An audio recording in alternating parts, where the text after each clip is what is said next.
Hi, I am Elise Foss, and I'm ready to talk about the way that we're seated. So, we spend lots of our time seated, and hopefully, we get up as often as we can. We shift our weight around. But many times, when we're thinking about being seated with good posture, we think about lifting our chest up, moving our shoulders back, but that's not a very productive way to be seated. That just creates patterns of tension in the body. So let's actually think about our feet first and notice the way our feet are connecting with the ground. So, are we putting more weight into the outside of our feet? Do we have more weight in the inside of our feet? Noticing our toes, our heels. So if we have more weight in the outside of our feet, some of our muscles are not going to be working as much, and other muscles might be working more than they need to. Things won't be in balance. Let's now pay attention to our sit bones, which I like to call the feet of our spine. So the better we can be seated on our sit bones, the least tension we'll have within our bodies to hold us up. So one way to find how we're seated and to try to shift as best as we can our weights to our sit bones in an even way is to shift back and forth. Many times we tend to sit on our tailbone when we're slouching.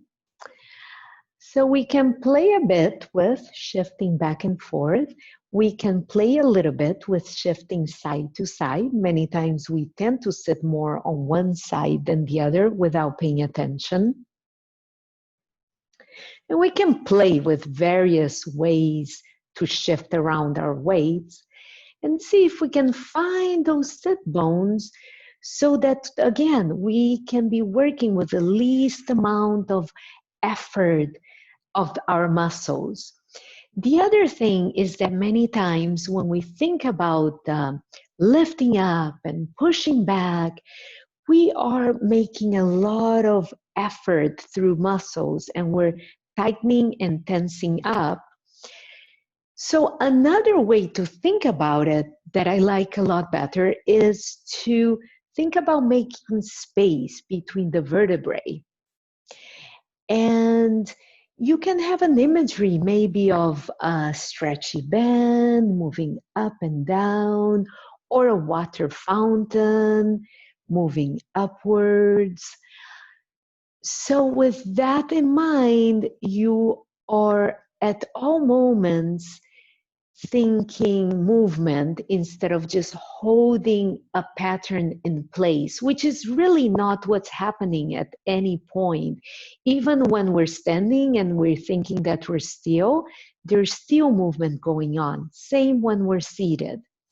So another thing that we can think about is letting our heads float like a balloon, which again can help us free up our necks.